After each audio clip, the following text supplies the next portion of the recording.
Good morning బావా.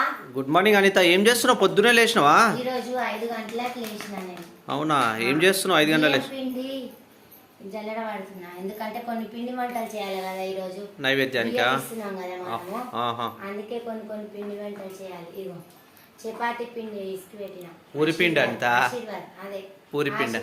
పూరికా? పూరికి ఆశీర్వాద్ చపాతీ పిండే వాడాలండి, మంచిది. Okay okay. సవాలు చేయడానికి బియ్యం పిండి జల్లెడ పడుతున్నా. జస్ట్ అవన్నీ ఉంటాయి కదా.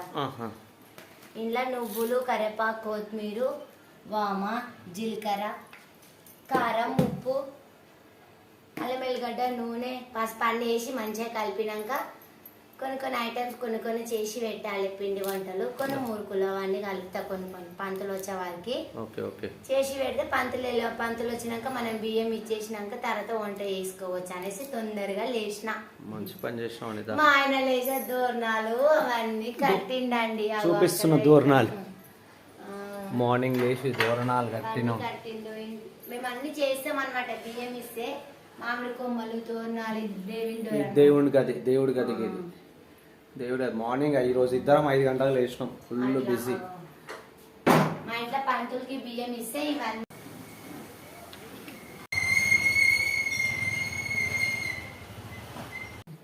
పొద్దున మా ఆయన లేచేమో గుమ్మాలకి బంతి పువ్వులు, మామిడాకులు అవన్నీ మా ఆయన కట్టిండు.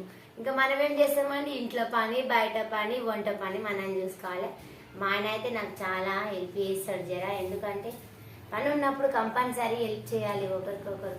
ఎప్పుడు మా అత్తమ్మనే అన్ని చేసేది. ఈరోజు పొద్దుగా లేచి ఏమీ చేయలేకపోతున్నాను. నేనైతే అన్ని ఆమెనే కట్ చేసించేది, నేనైతే వండేదాన్ని. అసలు ఇప్పుడు మస్తు బాధ అనిపిస్తుంది. ఏం చేయాలి, అమ్మలే లోటు కనిపిస్తుంది. ఎవరైనా ఉన్నప్పుడు మనకు అసలు వాళ్ళ విలువ అసలు తెలియదు. చూడు, వాళ్ళు దూరం అయినాక ఎంత బాధ. కానీ ఏం చేస్తాము, అట్లా అయింది. కాబట్టి ఇవన్నీ నేనే చేయవలసి వస్తుంది. ఇప్పుడు ఇలా శనగపిండి వేస్తున్నాను నేను ఇలా కొంచెం. సరేనండి. అట్లా ఏదైనా పెద్దవాళ్ళు ఉంటే అదివేనండి. ఇంట్లో కొంచెం వాళ్ళు కూకున్న దగ్గర తీసుకొచ్చి పెడితే వాళ్ళు పనులన్నా చేస్తారు కదా. కొన్ని హెల్ప్ చేస్తారు. మా అత్తమ్మ ఎప్పుడు ఆమెనే చేసేది. ఈరోజు ఇలా బాయ్ అండి, పని ఉంది. బాయ్. మళ్ళీ మేము అన్ని చేసినాక మళ్ళీ కంపల్సరీ వీడియో పెడతా.